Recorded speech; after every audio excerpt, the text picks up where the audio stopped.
Hi guys, so what I want you to do today is you're going to use that other sheet that we used, and you're just going to graph the six functions, and then you're going to match whatever you see to one of these functions, okay? So for example, I'm going to do f of x equals x. This is also called a linear function. So this is one of the function that's on your paper, okay? This graph happens to be the linear function. So all I want you to do is write like this. So I want you to see that it's the equation and then the words written.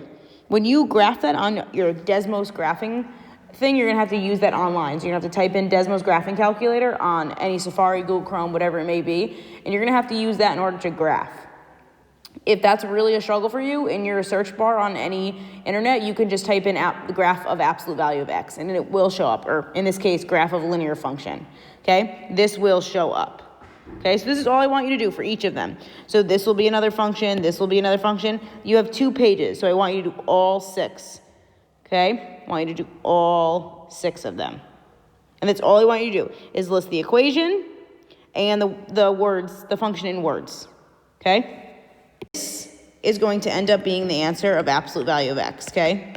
So, I mean, even if you can't graph, what you can do is type in Google search the graph of absolute value. So if you're really having a hard time with that Desmos calculator, that's exactly what you can do, okay? So this is what I want you to write, and then all you else to do is write absolute value of x. Or absolute value function. My bad. Absolute value function. Okay? So that's what I want you to do for all 6. You're going to flip back and forth. Okay?